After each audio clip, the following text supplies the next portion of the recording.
What is going on, everyone? Welcome to the Investing Bros live show. It is Monday, July 8th. I don't usually say the date. I just felt like doing it today.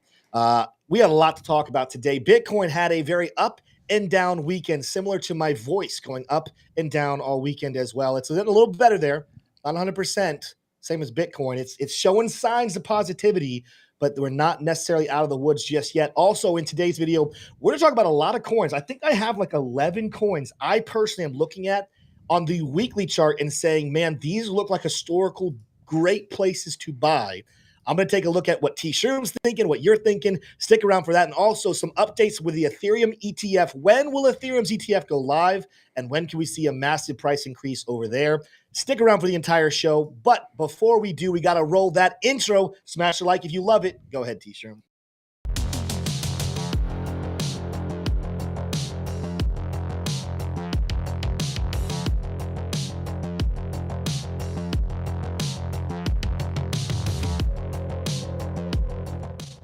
Whoa. T-Shroom, I got to ask you a very important question, but my weekend was very eventful, and we're going to get into crypto stuff, but I have a quick story I have to tell about my restful weekend, and that's a very facetious restful weekend. But T-Shroom, first of all, I care more about how you're doing. How are you doing today? I'm great, Tim. I had a fantastic 4th of July. Some might say a 4th of July that was better than what I would have deserved. That's true. We haven't seen, I didn't even think about that.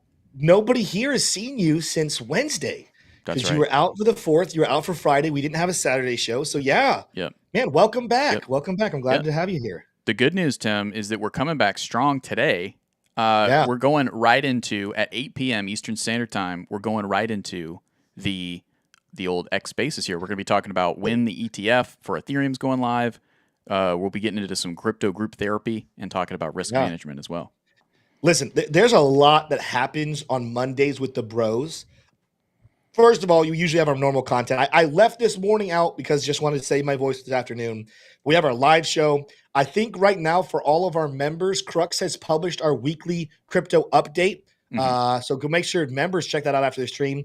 At 4:45, we have a VIP traders show today for Q&A. I'll be doing that at my home. And then, of course, as T-Shroom said, tonight, every single Monday, 8 p.m., a X Spaces.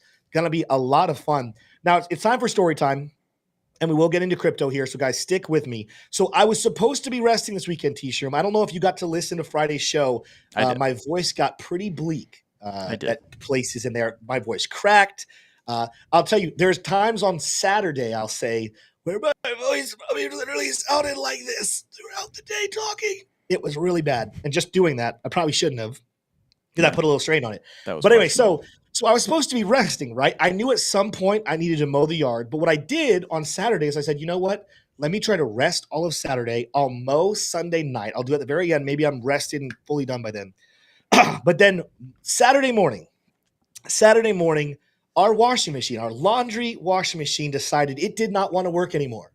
And when you have a household with a guy who works out all the time, a baby who is constantly making everything he ever touches very dirty, laundry in the Warren household is a very important thing. Put a 1 in chat if you guys are very grateful for modern washing machine technology. Well, ours decided to break. Okay, so that's fun. We have a washing machine on our second floor in our house. I hate that construction. Whoever designed our house, I don't understand why they did this, but they put the washing machine on the second story. So that means in my resting on Saturday, I have to lug a washing machine downstairs to put outside for someone to come pick up to use for scrap metal. And then we had to go buy a new one, and I had to lug that sucker upstairs. And our dryer's so crappy, we went ahead and bought a whole set. So I took the washer and the dryer downstairs and installed new ones. All right. Now, I have not had to install a new washing machine's draining tube in a long time. Our old one had one pre-connected. Right. I forgot that when you normally install these drainage tubes for washing machines, you're supposed to have a clamp that airtight, like seals the washing machine's draining. Like all the water that goes out is supposed to have a clamp on it. I wasn't thinking about it. I just put that sucker on. It fit. It was a little tight. So I thought, hey, this is going to work. Wasn't thinking that normally there's clamps. A couple of hours later, on my restful Saturday, after having to lug washing machines up and downstairs, my wife comes screaming into the office. I'm sitting in my home office saying downstairs is flooding. So we go downstairs. Sure enough, and you look at the ceiling. There's water coming down. We run upstairs. I'm like, what the heck happened? And I'm like, crap. What's coming up? Did I do something wrong? I went in there. The whole washing machine room is flooded. It's leaking into our bedroom. It's leaking into Brody's bedroom. It's leaking into the bathroom. And sure enough, I look at the back of the washing machine, and you can see the water spewing out the sides, not all going into the tube. So instead of resting, I got to stay up till midnight, vacuuming up water on the second story, on the first story, and then I still had to mow on Sunday. So yeah, I didn't rest at all. The good news that you're leaving out is that it's a rental. You don't own the home. It is a rental. Yeah, and I have rental insurance. So yeah, and all of that. The good news also is that Tim went to a great length to tell that story while his voice was hoarse. So we have to appreciate that. Thank you, Tim. That was I will say that's the only nice thing is when you are lugging washing machines up and down stairs and mowing a yard, you don't have to talk. So I did still get to not talk that much, but I didn't rest my physical body whatsoever. Speaking of things that did not rest, crypto did not rest. Let's check out what's happening here on the Bubbles T-shirt. Guys, thank you for entertaining my story. Just wanted to tell you guys what's happening in the Warren household. That should make you guys get a little chuckle. I know some of you guys out there are getting stormed, so other people probably getting flooding, not because of their own negligence, but because of Mother Nature. TIA is up pretty nicely today. TIA is actually a coin that I want to talk about a little bit later that I know it's up 14%, but could it have even more going up? We'll talk about that a little bit later. Bonk is up pretty nicely. ENS is up nicely. Pepe, Say, Stark over here. I don't know if that's behind you. Notcoin is up. Got a decent amount of green here. You do have some big reds, though. Brett is down 6%. Whiff down 6%. Jasmine is a coin. I don't think Jasmine's on the list. I don't think it's on my list. We'll have to take a look at it, though. Jasmine down 5.1%. ICP and Stacks, 2 coins on my list that I think are interesting. They're down in the red today, same as Render. So pretty much a mixed day. Again, all weekend, you kind of watched coins go up, coins go down. We have some news as to why that is, but it's kind of a mixed results here for that bit. I want to, before we get into any charts whatsoever, I want to make sure you guys understand some important things are coming up over the next couple of days, starting on Wednesday. I don't want to disregard, and no disrespect to Bar. That one is important. No disrespect to Bar or Bowman or others, but I really care the most when Powell speaks. When the Fed has an announcement or anything, I care when Powell speaks. Tuesday, tomorrow, 10 a.m. Eastern Standard Time, Chair Powell will have testimony. I do believe this is in front of Congress.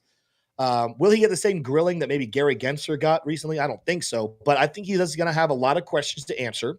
Why he's not cutting rates just yet. That'll be a very interesting thing. He'll then also speak the next day, Wednesday, July 10th at 10 a.m. So those will be very, very important things to watch. But check out Thursday. I told you last week, yes, it's important when we see job numbers and different details. But what I've heard from Jerome Powell over the last 6 months is he's mostly worried about inflation. Is inflation under control or is it not? Well, Thursday, we'll get some more updates there where we get core inflation month over month, year over year, and inflation as a whole, as well as CPI. So could we see this potentially lead to more bullishness if those numbers come out favorably, meaning low? Could we see inflation continue to tick closer towards the desired 2%? We'll have to wait until Thursday to see that. We hear from Jerome Powell for the next 2 days. These are very, very big events that I do think are important. We'll be paying attention to closely. Now, let's go ahead and jump on over into some Bitcoin TA. We have a news story that is up that we have to talk about that is affecting the price of Bitcoin. And then here in just a couple of minutes, we'll get into altcoins that I do think are good buys at the moment. The first thing I want to kind of show you guys that I'm not freaking out here on Bitcoin is that we are still within this falling trading channel we talked about last week, continuing to hold that. Yes, we had a big wick down this morning, but even when you take a look at that wick, guess what we have going on here? I'm not ready to ring the bells and say this is officially it, guys. Bitcoin bull market back on. But the fact that we set a higher low is the beginning of a positive side of Bitcoin's price action. You're also going to see if we were to go to the 12-hour, You're going to see it squarely put here. Actually, you're going to see it, here on the 12-hour chart from Lux Algo. It is printing a bull divergence. A bullish divergence is in play. There's a macro one going all the way back to the 23rd. But even when you zoom in a little closer and you take a look, let's say at the RSI, where, let's see, is that the 12-hour? Yeah, it's not necessarily what I was looking at there. All right, we're just looking at the macro or bullish divergence right there on those time frames. Maybe there's a different time frame I was looking at that had bullish divergence right in here. That's not in play, though, at the moment. So disregard what I was saying for secondary bullish divergence on Bitcoin. When I come up to longer time frames as well, and I'm taking a look here, I think there's a chance that we have a little lower to go. Again, you have a lot of room before you retouch that blue line, but you are seeing some bottoming signs here as far as the stochastics RSI being extremely overextended. You're seeing bottom signs on the RSI, and you might be saying, Tim, why is that a bottom sign to get to 45? Well, the last time we were at 45 on the RSI, guess what that was? That was the bottom signal back in September before we started this bullish rally. I'm not necessarily seeing overwhelmingly bullish divergence. I guess there's technically a small amount if you were to count the pause we had in January, where clearly we have a lower low in our oscillators, but a higher high in prices. Officially, we can't really call that divergence until we see a strong uptrend on Bitcoin, at least one or two white candles of bullishness before we can call that on the weekly chart. But we are seeing some signs of positivity. We're also sitting right on top of the weekly smart trail. That's very positive. This blue cloud right in here. Could we dip down here to 48 and get into this order block? Possibly. The daily chart says that there's another strong one at around 51. So still some room to move to the downside on the lower time frames, but these larger time frames absolutely showing that we're in a much better buy spot and reversal spot than a lot of people want to say. Let's take a look at low time frames and take a look at how high could we get before we see resistance and how much lower could we get as well here. I'm going to continue to watch around $60,000. First of all, 60,000, with the exception of a little bit on June 24th, was a strong level of support for a while here for Bitcoin. You guys can see here, we actually defended that zone several times, but then we lost it. Guess what there is now? We have the 4-hour bearish smart trail, and we have a bearish breaker block in play here. This would mean if we got to this level, I would not be surprised if a pump comes in on Bitcoin and we get rejected around 60K. But watch, I think even if we fall back to the downside, potentially we're starting this trend that we have to keep an eye on. Did not mean to draw right there. Need this one right here. There we go. Could we be starting a trend of higher highs and, higher lows and potentially higher highs as well? Running into that 60,000, could we see something start to form with an ascending channel? I will say long-term that could be bearish, so I want to make sure we watch what happens there. But on the short time frame, if you're looking and saying, I want to look for a trade, how high could Bitcoin get before we get to a next significant level of resistance? I do believe 60,000 has an opportunity to be in play here, but would also serve as a great selling point for the bear to take back control. So a long way away from saying the bulls are in control. But right now we're seeing the short-term positive signs that we do need to see for Bitcoin to say, hey, the bottom is in. Again, I showed you on the weekly chart. I really like what I'm seeing on the weekly chart. There's a lot of reasons to be positive from the oscillator perspective, from the Lux Algo perspective, but it's not necessarily an end all being. We need to see multiple white candles before we can make that statement factual. Before we move on, there's a little bit of a reason for some volatility happening, though. Of course, you guys know this dip over the last couple of weeks mostly is because of two things. One of them, Mt. Gox scare, although I told you guys, it's kind of funny. I'll just say this is kind of funny. I told you guys as we start to crash into it. Go to share my screen one more time here, D-Shroom. We were going to crash into the Mt. Gox rumor, but as soon as the day that they start giving it back, that day was July 5th, I said, do not be surprised that's actually a buying opportunity. And at this point, July 5th does have that long bearish wick, and at this point is the lowest we have been since all the way back in late February. So that's still playing out. The other thing that's been suppressing Bitcoin's price is Germany. Germany's been selling off their Bitcoin holdings, and temporarily they did stop here around July 5th. But it does look like they are back to selling. T-Shroom, what is happening with Germany's supply? Where are they at? And what should people know about their role in Bitcoin's dumping? Yeah, absolutely. Well, so here's the facts. Here's the figures. Germany transferred 16,309 Bitcoin from its holdings to crypto exchanges and market makers on Monday. The Bitcoin price fell to a low fell as low as 55,000 before recovering. Okay, and the headline reads: Bitcoin drops as German government unloads over 900 million worth of Bitcoin. So those are some of the headlines, some of the figures. But let's look deeper. Here, Bitcoin's price dropped 3% to go as low as 55,000 shortly after the last group of blockchain transactions totaling 8,700 Bitcoin. Later, it rebounded to slightly above 56K, still down 1.2% over the last 24 hours. So they still have a decent amount of supply yet to go. But it has been, with the latest transfers, the German government is now more than halfway through its selling spree, with holdings now reduced to just 23,788 Bitcoin, worth 1.3 billion, and that's a change from 50,000 Bitcoin that it had to start last month, according to Arkham data, which Arkham data is pretty reliable with on-chain data. So they're about halfway through the selling. Another way to think about that is they've sold more than half of what they totally own. And when you really think about it, yes, let's go to my screen here. When you look at the charts like this, that looks pretty bad. You know, to say they started selling, we were probably closer to 70,000.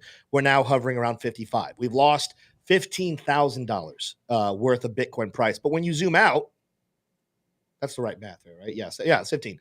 When you zoom out, them selling half of their, and they're the main bearish sentiment right now. Again, because I don't think Mt. Gox is really actually that bearish. They're the ones actually selling. It's very much a blip on the radar. So I think this is overwhelmingly actually a positive story. They're coming to the close of what kind of negative pressure they can have. Also, remember, every single time this price gets lower and lower, if we do hit some of these lower yellow targets I have put in play, we hit our first one here around 54, 55, went a little bit lower. My next one, if that's not good enough, is going to be here at 50,000. If that's not good enough, we have a conversation about 40,000. But every single time we drop lower, there will be more whales and more institutional buyers who see the long-term future, who are very, very much looking forward to scooping up those low prices. Before we move on to Bitcoin and get into altcoins, I want to make sure you guys take a look at our liquidations chart, where we have taken out the majority of what we needed to. This is sitting right now on the 3-month chart. This is a pretty long-term view of where the trades are sitting, where there would be heavy liquidity. Of course, the brightest on the map was sitting here at 55,000. We took that out the other day. And while a little bit could be sitting in this spot around 51 and could bring us down to 50,000, the brightest yellow now in play is sitting back up at all-time highs above $73,000. So am I certain? Someone asked earlier in chat, they said, oh, Tim, are you saying this is the bottom? Are you saying it's not? I'm not certain this is the bottom. I'm not saying that with 100% guarantee whatsoever. I am saying there are signs that the bottom could be in. And when I look at the liquidity chart, I know the worst is behind us. And I see the most likely outcome is a big move coming up back to 74,000, whether we take out 50 first or go straight to that point. My point is the long term is up and to the right, everybody. Where we bottom out is yet to be seen for certain. But I can tell you now, and I'll say it again like I say it every single week. I said it when we were back up here at 62. I said it when we were right here at 65. Can I guarantee you we'll go lower? No, I cannot guarantee you we'll go lower. I cannot guarantee you the bottom is in. What I can guarantee you is, just like 65,000 was a better purchase than 70,000 a week before, and 62,000 was better than 65,000, right now where price is sitting at 56,000, this is a better buying spot than what you had 3 weeks, 4 weeks ago. This is better than buying back there. I cannot tell you for certain. Will you get another crack at 53? Will you get a crack at 50? Will you get a crack at 40? There's chances. There's a level of probability, but I'm not going to put it to extremely high levels. All you know is you have the opportunity to buy right now at 56,200. And if you, like the rest of most of mankind, are saying, I don't know what the future holds, but I know this is a better buy spot, and the future of Bitcoin's price over the next year and some change should be sitting closer to 200,000, then 56,000 is a godsend. In fact, a year from today, I predict on July 8th of 2025, Anyone who looks back a year in the past and says, wow, do you guys remember when Bitcoin's back at $56,000? Dang, what I would give to go back and buy Bitcoin at that price. In the same way they've done that throughout the history of Bitcoin's price. At one time, ladies and gentlemen, $383 was overextended for Bitcoin. Oh, what would you give to get there? At one time, 20,000 was overextended in the top of a bull market. How many of you wish that you could go back and buy $20,000 of Bitcoin? The market is maturing. At some point in the future, I'm not saying anyone's saying this right now, but in the future, over the next 5 years, people will talk about, you remember when Bitcoin was only $73,000? Oh, dang, I wish I could have bought it $73,000. That's just how these markets work. So some of you are going to continue to wait. Some of you guys are going to continue to say, I want the perfect bottom spot. That's fine. Go for it. Most of you are going to end up missing out on those bottom spots. Most of you are going to wait for a price that never comes, and then you'll end up having to buy in higher. Make sure the number one strategy you guys can have in your investment lifestyle is a DCA, dollar cost average. You're buying dips when they happen because you never know what's happening next. Charts can help us with probability. News can help us with probability. But the truth is, there's no such thing as a crystal ball with 100% accuracy about what comes tomorrow. All you can deal with today is looking at the price right now and saying, is this a good price or is this a bad price to purchase more Bitcoin? T-Stream, before we go into altcoins, what are your thoughts about that? Are you in agreement? Yeah, you got to buy low and sell high. And it's easy to say if you've been in crypto for a while and you've built up a high level of confidence and a high level of education around crypto and specifically Bitcoin, right? Yeah. And so it's easy to say if you have those things. It's not so easy if you bought 73 and at 73 Bitcoin and now you're holding at a loss, right? And you've only been in crypto for the 2 months, right? There's a lot of people watching right now that are in that boat. And it's like, but investing bros, I hear you. I hear what you have to say, but it sucks. Like my introduction to crypto sucks. I've lost money, and it does suck, right? And I was there. I originally started buying Bitcoin at the top, right, in the last bull market, but I quickly realized what DCAing was, and just in time because now my average entry is right around $28,000 per Bitcoin, right? So I'm sitting pretty, right? I have the luxury of not being so fearful and so scared right now because of my average entry price for Bitcoin. And that's just Bitcoin, right? I have average entries, low relative on Dogecoin, Ethereum, on down the line. So it's easy for me to say buy low, sell high, but it is not less relevant. It's not less true just because it's easier for me to say. And if you bought high, 73,000 Bitcoin, and you're thinking about selling low, you are going against the basic fundamentals of trading, right? Yeah. Now, sometimes, I can hear you say, sometimes, but T-Shrimp, you have to sell for a loss because it's going to go lower, right? And that would be true if you didn't have any conviction in Bitcoin. But if you have conviction in Bitcoin, and you look at the world's government, you look at the fiat system, do you think that has, that's long for this world? Do you think that there's going to be a lot that's going to be on the uptrend or the downtrend? And clearly, what I believe is that Bitcoin is going to be on the uptrend, fiat on the downtrend. So that's kind of my reaction overall. Yeah, I see two chats here that I want to shout out. First of all, both of them are from long-term listeners, very active participants. Shout out to both of you. First one, Morgan Powell says, I work with a guy that says he's waiting for the bottom. He's going to be at his job for a long time waiting. I agree. I agree with you, Morgan. There's a lot of people who want the perfection, and perfection comes and goes. You never know when you're actually in perfection. Mm-hmm. I always look for good. Is it a good buy spot or a bad buy spot? Not is it a perfect. The other chat I saw here from El Thoro. Do you have a thought there, Tisha? I'm sorry, I didn't want to interrupt. Well, I'm just thinking about it like this. Like right now, we're in a season where the dominant thing to talk about, the dominant force in the market is Mt. Gox and Germany selling, right? Yeah. If you rewind to mid-February, March, and then early April, the main narratives was ETFs buying. Holy crap, it just blew our heads off. We hit all-time highs for Bitcoin super early in the cycle, right? Then that was extremely bullish. Now we're in like this bearish lull, and that's reflected on the charts. The dominant headlines that aren't FUD, that are now rubber meeting the road, there's real selling going on, it's all bearish, right? But guess what? The horizon is very positive. There's a lot of optimism on the horizon The biggest things that come to my mind are that we're going to get to it, the Ethereum ETF becoming a thing, going live here in a couple of weeks. They keep pushing the deadline out, which we're going to talk about more here in a second. But also, you also have the future of the United States leadership coming into consideration in November, and that is going that by all current betting, what Vegas is saying is that is going to be bullish for crypto. That event in November. And then also you have just the more nerdy kind of basic fundamentals of the Bitcoin halving and what that even is. And that supply crunch is likely to come and shock the market at some point. And historically, we're right on track for that. That usually doesn't happen this quickly. We wouldn't have seen the supply shock. It has happened in previous bull markets, but that was much earlier on. So it makes sense. Let me say this, teacher, because what I was going to say is actually what you finished right there with the halving event. People are forgetting. People are acting like the halving event's bullishness has come and gone.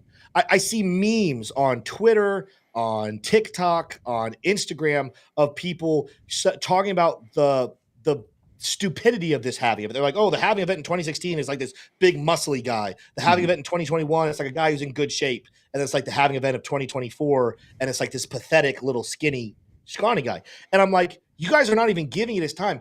Go back and look at the history of how long it takes for. Let's do it. I was about to give a radio call to it, but why give a radio call when you guys are watching on YouTube and I can show you the charts? That's a great looking screen on your side. Go to mine here real quick. Let's go out here to the weekly chart, and I'll show you guys what I'm talking about here.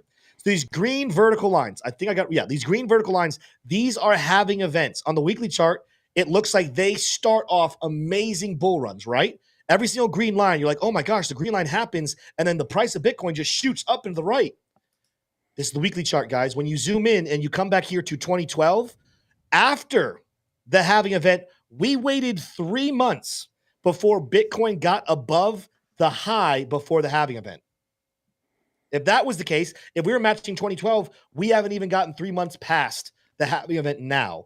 People are rushing it. That was the fastest of all time. If you fast forward here and you go into 2016, we had to wait 5 months before we would match the high prices before the halving. If you go over here and you look at May of 2020, we had to wait 6 months before we saw Bitcoin's price get back up to the highs of where it was before the halving. So my point is, everyone is acting like the bullishness of the Bitcoin halving that happened in April is done. It's a failure. Put it to sleep. And it's like, no, historically, at the fastest, we had to wait 3 months for Bitcoin's price to actually explode. Realistically, you might have to wait closer to 5 or 6. That means closer to the end of summer. I don't expect Bitcoin to be above $73,000 until probably August or September. But once it does it, boy, will it take off up to the right. Yeah. And those of you who are saying, I'm waiting for the bottom to buy the dip, you'll miss out on that parabolic run because your thoughts are the bottom will be a lot lower than what it actually ends up being. Absolutely. There was another chat here. El Thor just asked, he's like, what about the heat map at 48K? I'll show you that really quickly here. Take a look at my liquidation chart. The biggest liquidations were here at 55, give or take. You call it 54.9 if you want. Is there some liquidity down to 50,000? Yes, there's some. 48 is where you almost have none. And there's a little bit of green here and there, but as a whole, that does not interest. This right here does not interest the long-term whales and long-term holders to try to manipulate price down there. Why? Because there's enough people that would buy right in here, and that's a good enough spot that there's no reason to drag the price any lower than that. So I know 48's in the cards. I told you guys, hey, if for some reason 50 gets lost, there's an outside chance 40K comes into play. That being said, I still see 50K, 48K region as my most significant. Like, I would just be very surprised. And I've been wrong before, and I'm willing to be wrong again. But I'd be very surprised, personally, if we lose 48K. Yeah. Grouper64 said it kind of interestingly here. It's okay to catch a falling knife in a bull market. I don't know if I agree with the way you worded it, but in a bull market, you want to buy the lows. You want to buy the fear. And again, that's only relevant to if the underlying asset that you're buying more of, you have high conviction, right? The less conviction you have, the less that's true.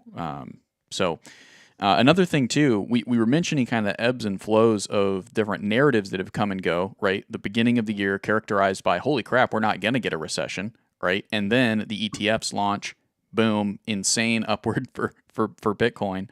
And then a lot of other really bullish things happen. So Wisconsin state pension goes ahead and announces that they've made a purchase of Bitcoin.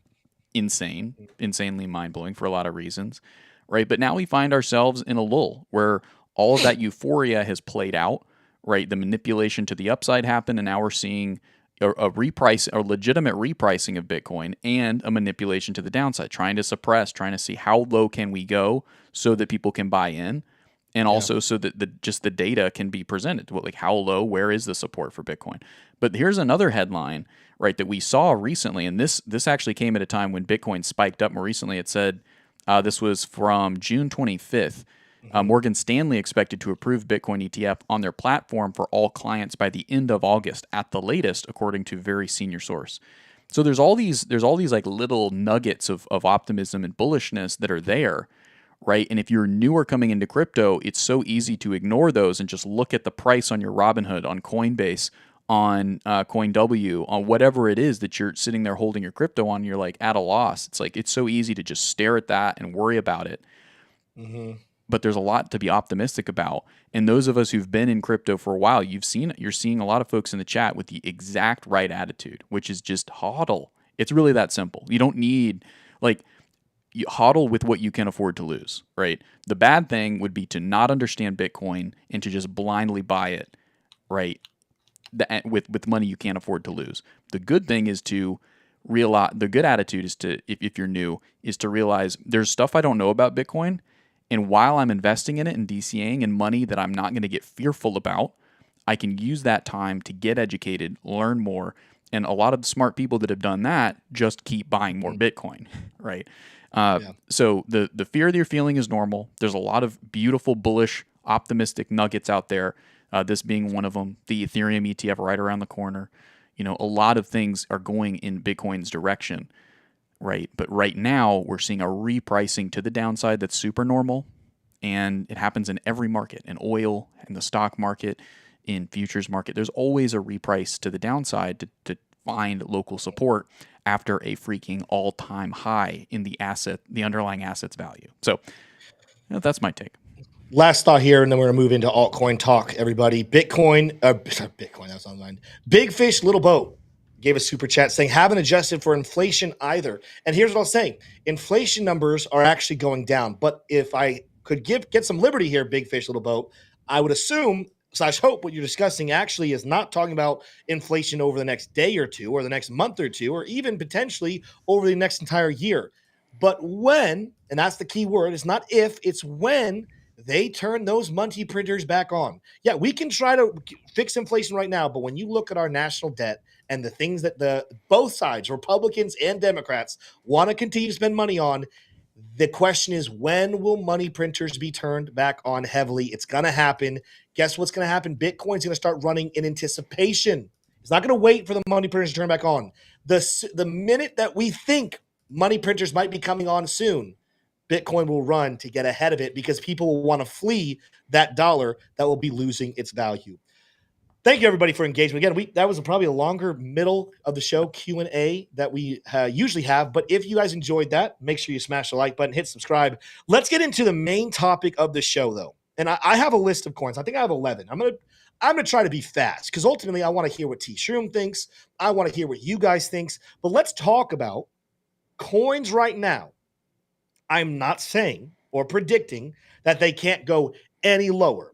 But what I am saying is I'm seeing some things that could imply that their bottom could be in or at least be very close historically, and I think that they're great buys. Some of you guys are going to love some of them. Some of you guys are going to hate some of them. Tell us in chat.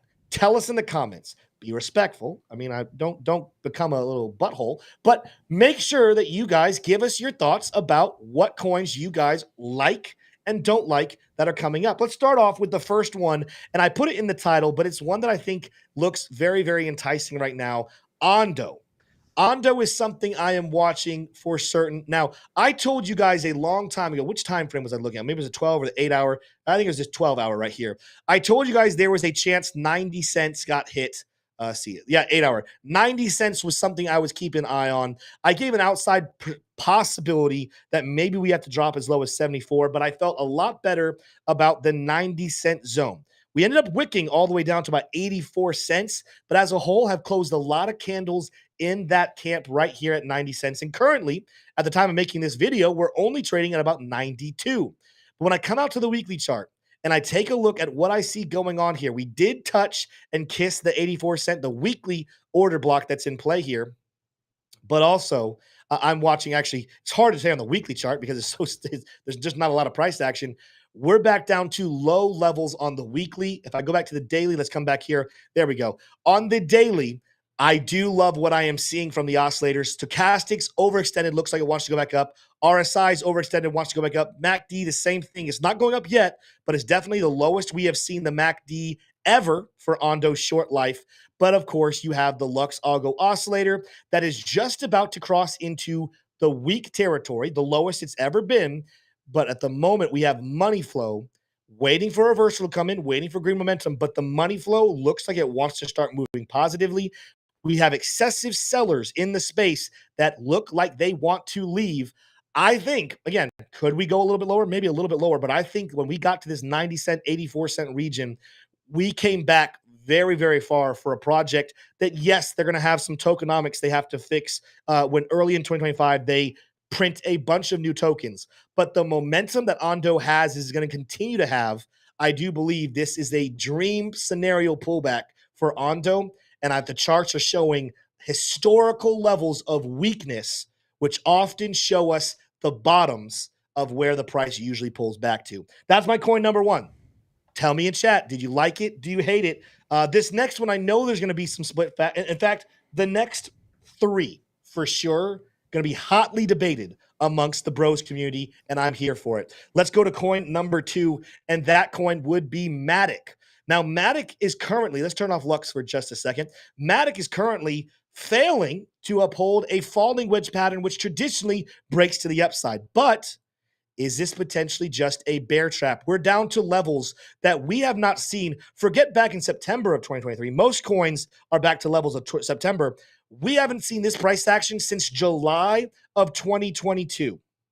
A lot of altcoins hadn't even hit their lows back in July of 2022, and Matic is back down to those levels. When I take a look at the weekly chart, though, let's take a look at oscillators. We have not been this low on the Luxago oscillator, for example, since back into when? Oh, back in July of 2022. If you take a look at the RSI, we haven't been this low since way back when? June of 2022. What am I seeing as a whole? I am seeing historical levels of weakness that traditionally, when we've gotten this low in past movements, have marked bottom opportunities, significant bottom opportunities. And you're also going to see when you take a look at some of these like the MACD and the RSI, we're actually starting to see some bullish divergence forming as well on the MACD and on the regular RSI. So Matic, say you can love it, you can hate it. Some people think it's a dead project. And I will say they have less users right now than they've had in the past. I think a lot of people are using Arbitrum. I think Arbitrum right now has been the number one used day in and day out layer 2 for Ethereum. But just wait, does that mean Matic's done? I haven't heard any announcement of Disney bailing on Matic or Coca-Cola bailing on Matic. In fact, what I actually hear is the team at Matic is developing new relationships with larger and bigger organizations. I think you might have the opportunity of a lifetime buying at the current prices around 50 cents. T-Shroom, while I take a sip of water, any thoughts on my list so far? Yeah, I mean, I think Polygon has built such an entrenched ecosystem. Like a lot of people send USDC over Polygon. That is set up through Robinhood and Coinbase. And you can also send USDC over Ethereum and Solana. But that's it, at least on Robinhood. Coinbase, there's obviously a lot more options. Long story short, I think Polygon is okay. It's a hold. I don't know that it's a buy. There's just too much value out there on the market that's undervalued in terms of altcoins. I think ONDO is a much bigger buy than Polygon, right? But if you're looking at your Polygon bags and you're kind of on the fence, stay there, right? I think it's a hold. I don't think dumping it for stable coins is smart because we're in a bull market for crypto. I also don't think that, but I also don't think that swapping it for ONDO is the worst idea either. So that's kind of my thought.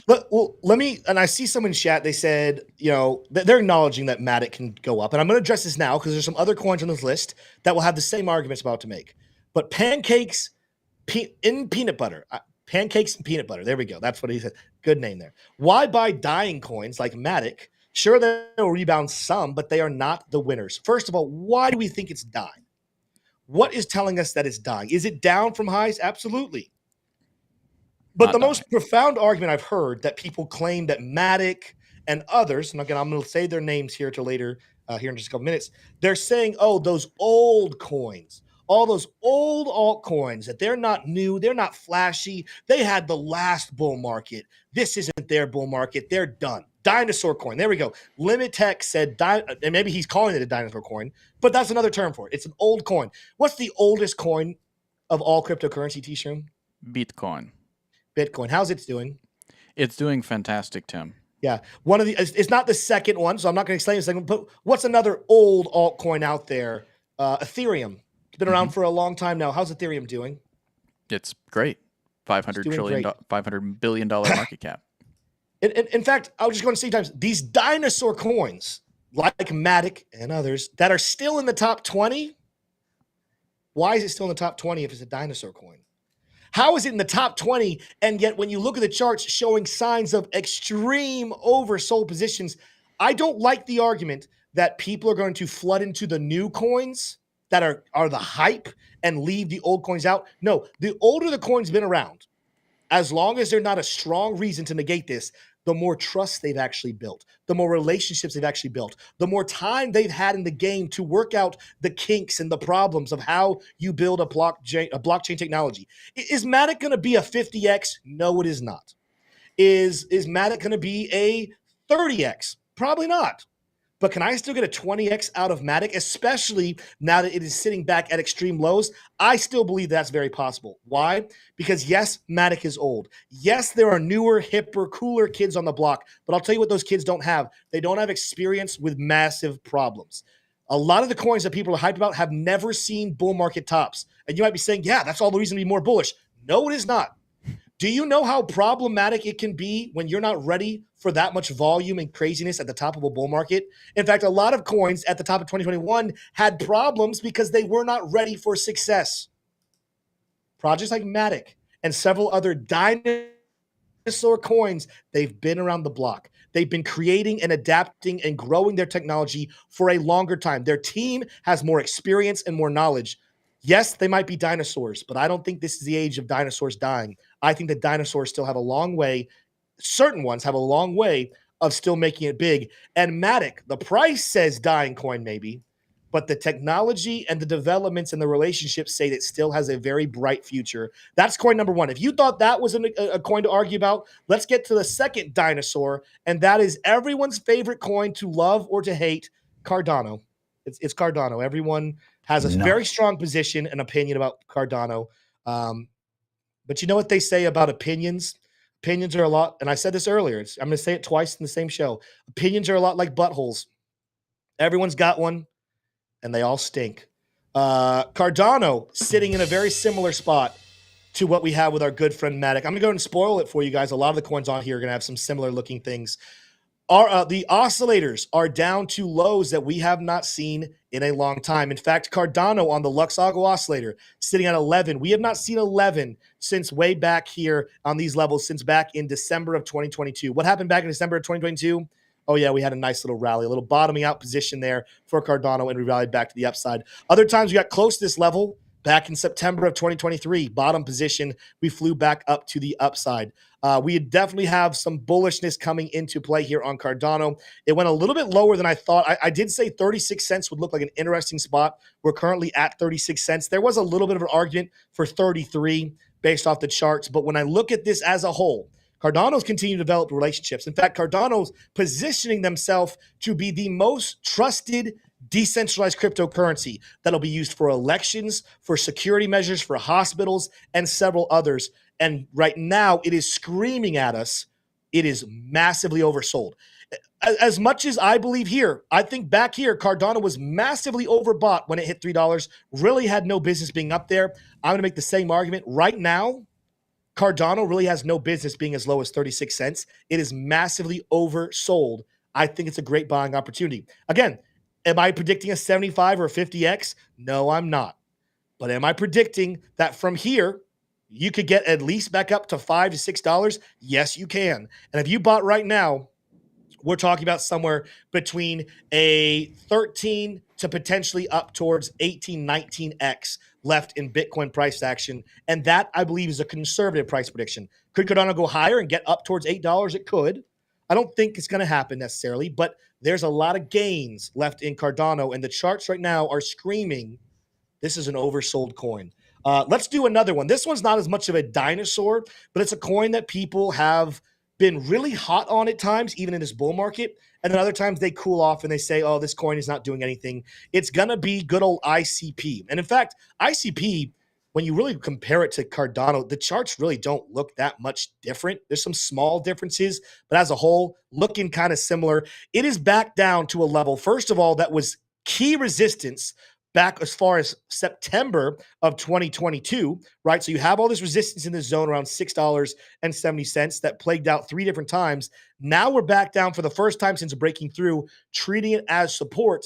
And then we take a look at our oscillators. Oh my goodness, when you look at where we are, we haven't seen the oscillators saying we're this oversold since when? September of 2023. What happened in September of 2023?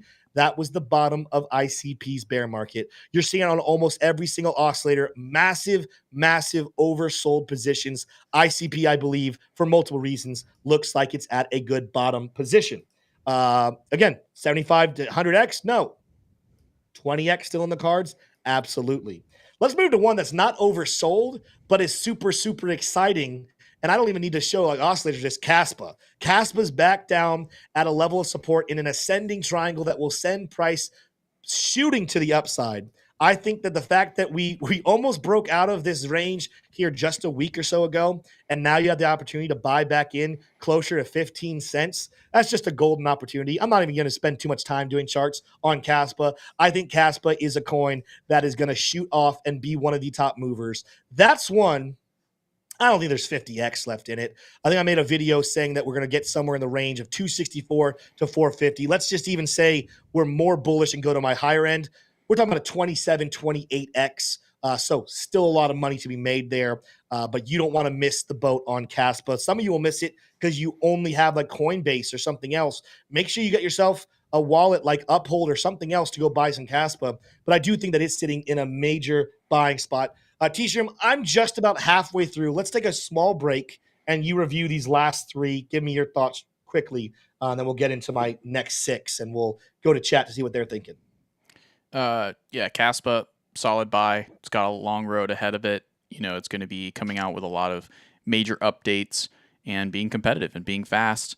You know, it's got a really well-cited, a really well-respected founder in Jonathan Sopolinsky, as well as it's a fair launch coin, right? If you don't know what that means, that's okay, right?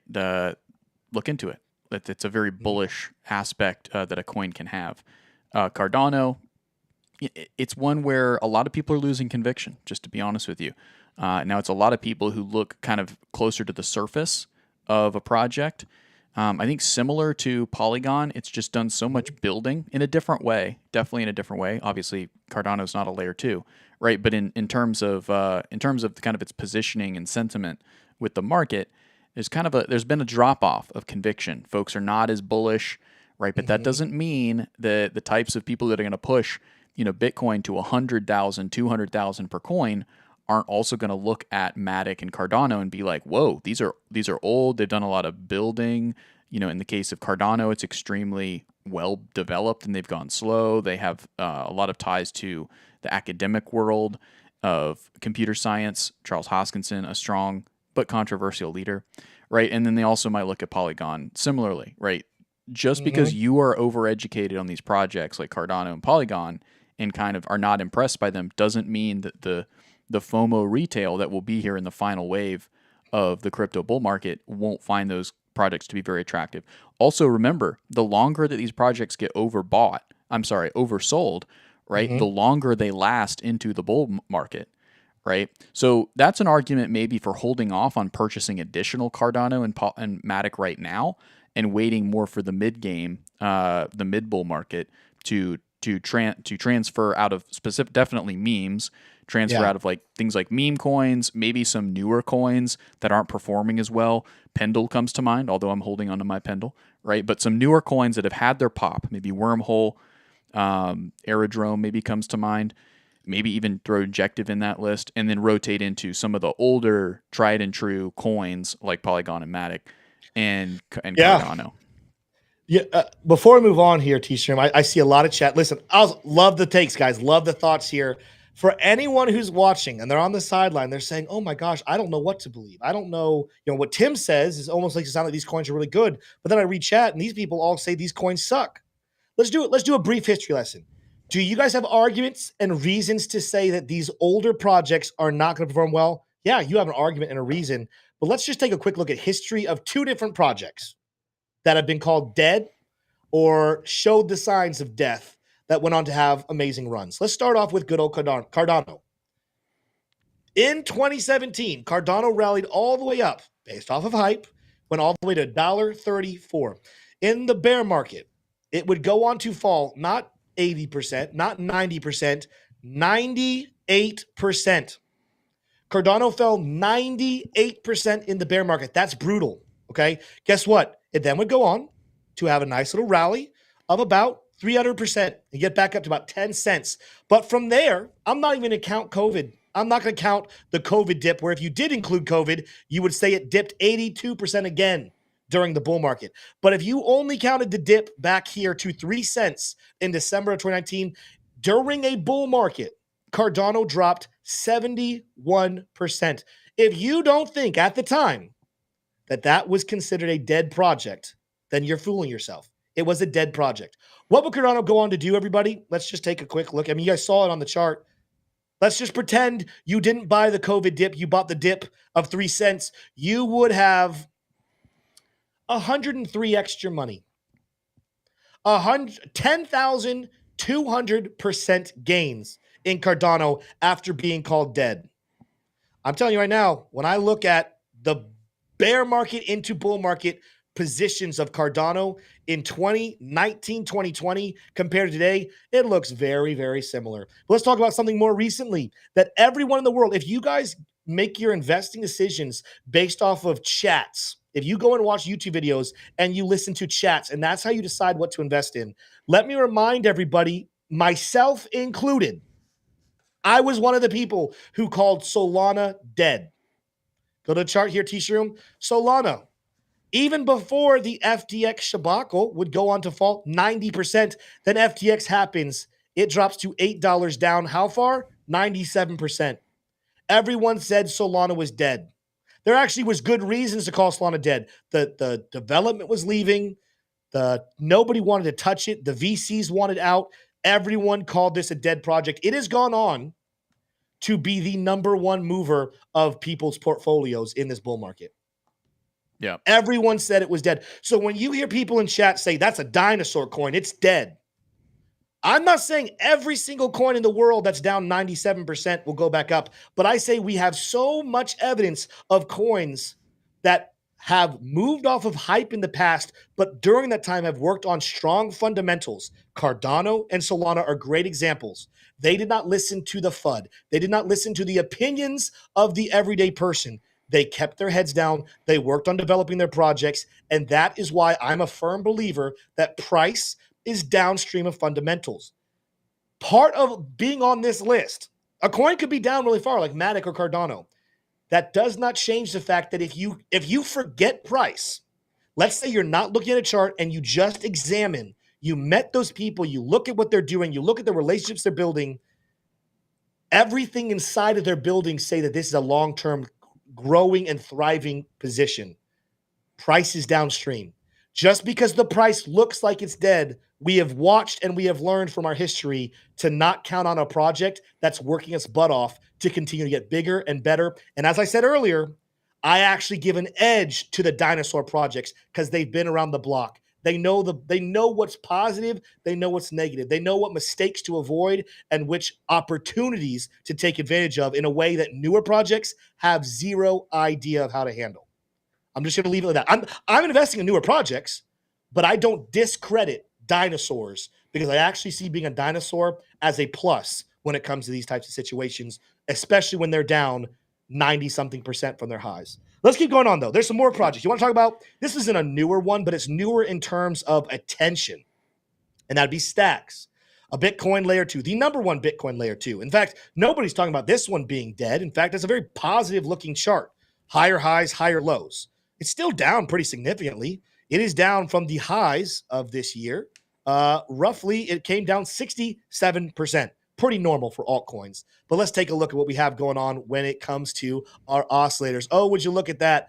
We're hitting levels of oversold we have not seen since when? September of 2023. Time before that, November of 2022, marking very important bottom positions here. We're back down to RSI of those same levels as well that gave us bottoming out opportunities. So the weekly charts on all these, I'm just kind of telling you, they're almost all the same.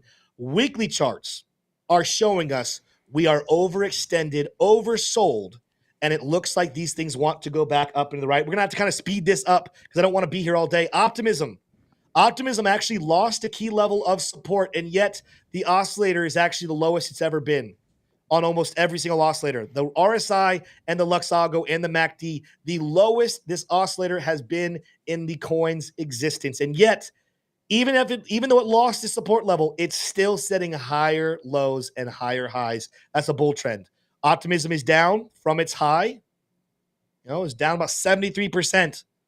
These are golden opportunities. When you see that strength or that weakness of being oversold, plus the fact it's down 73%, and yet it's still in a bullish formation, it's got to make you optimistic and bullish about its long-term perspective. Optimism's up there. TIA is another one. Now, TIA had a great day today, up 14%. This one, I think I have to go back to the daily chart to take a look at. This one's not as much as what the long-term oscillators as it's back to. I think I talked about this one with ONDO. Yes, the money flow is negative, but we have been overextended now, oversold in the daily chart for a while. We have our green reversal. We have our green momentum. The money flow is moving sideways right now, but look at that bright red. The bright red is heavy suppression, heavy sellers, but when they leave, and they will leave, and this is as strong as they've been since this metric's been tracked on TIA, another new project. When those suppressing prices leave, or suppressive sellers leave, the price of TIA will shoot to the upside. This is another one down pretty far from its high. It fell about 80%, still right now about 70% down. I believe that TIA is looking like it's in a bottoming out position. Keep moving on. Let's get into some AI tokens. I think I've seen some people talk about AI tokens. Now, we talked about the significant support level here on 654, but it also touched a long trending support level, this red dotted line of a rising level of support all the way since the bear market low back here in January of 2023. What are its oscillators saying? Let's go back out here to the weekly chart. Oh, would you look at this? Oscillators lowest since way back in September of 2023 or way back here in July of 2022. Overextended oscillators, RSI, Luxago, showing us we're not only hitting some major levels of support, we're sitting in extremely weak situations with render. NVIDIA, not NVIDIA, I don't know why I said near. I looked at the N. Near, similar stuff. Back to a major level of support right here. This is an area of resistance back in December of 2023. Now we're revisiting it as support, but our oscillators, take a look. They could go maybe a little bit lower. Near is one that maybe drops a little bit lower as far as the oscillator, but back down to levels we have not seen since when? October, September area of 2023. And my very last one, and some people think I probably should have done it earlier. I want to save it to the end because it's one of my favorites. Chainlink is one that I'm watching, not for this reason, even though I do think it's overextended as a whole here. This is one I think if you go back over here to the daily chart, there we go. Bull, let's see. Oh, is that what I have going on here? Let's take a look at the price action. I have bullish divergence here. Is that bullish divergence on the weekly chart? It is on the weekly chart. We have bullish divergence here on the weekly chart, shorter time frames, where you can see the oscillators are going higher while the prices are going lower here, at least on Lux Algo. We have bullish divergence in play here on Link. Also, we hit the major level. I told our VIP trading group, $12 to slightly below $12, where we did wick here on the weekly chart. And I went to the daily chart. You can see here, we never even closed a candle down here. We've hit another major level of former resistance, now turned into support. Chainlink in this area is another one that I'm looking at and saying we should buy. As a whole, most coins are buys. But the coins that I put on there, these 11 on here, whether they were dinosaurs or whether they're newer projects that people are picking up excitement, we're seeing massive weakness in the altcoin space. And in this case, that weakness is a good thing. The whales buy weakness, retail buys strength. Some of you might be wanting to stay away from coins that are showing a lot of weakness because your emotions say, oh, they're down so far. That must mean they suck, right?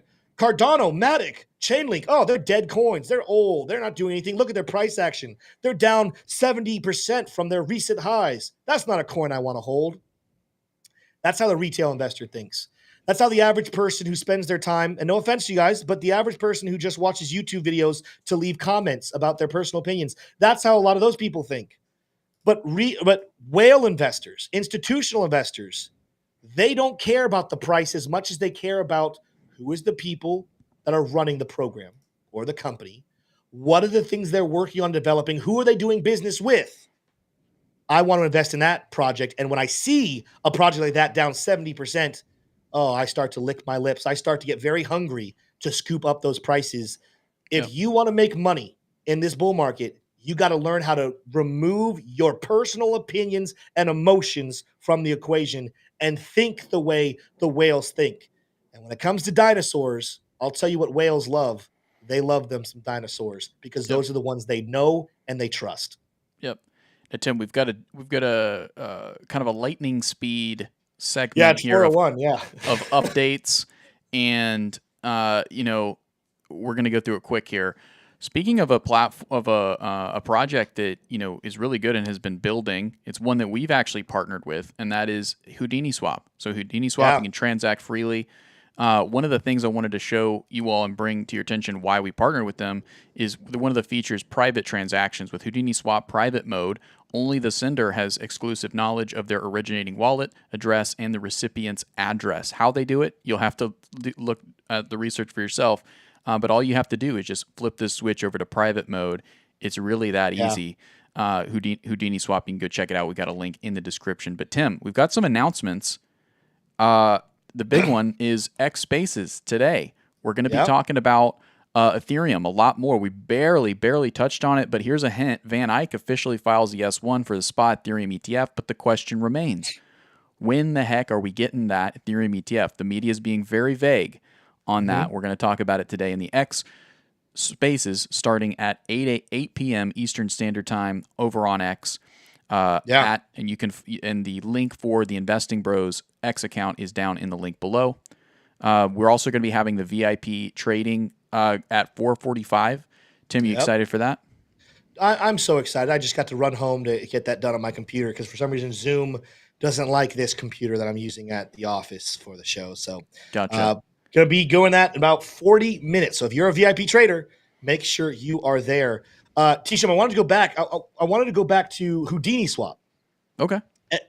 Real quick, this is a new partnership, new sponsor we have for the channel, but they are doing some amazing things. First of all, use the link down below. You guys could go do something else, but use the link. Show Houdini Swap that the Bros community is the best community in all of crypto. They actually chose us because of you guys. They said, Tim, we love your energy. We love T-Shroom. But honestly, your community is somebody that we think we really want to go after. So show them some love. Here's what I'll tell you. You should use Houdini Swap over anything else. They just launched V3 yesterday. All right. Big deal. I don't know the exact details, but what it ultimately allows them to do is you can go swap. It is the most free and decentralized swap out there.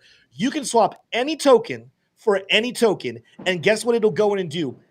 There's not a single swap out there that can match their fees because this V3 version allows them to search the entire internet, a very vast thing, to find the lowest swap prices available, and that's the price you will pay. There's none out there better than Houdini Swap. So if you love the bros and you love cheap prices, click on the link, start using Houdini Swap to move your portfolio around today. You're going to see us using it a lot. We're going to borderline use it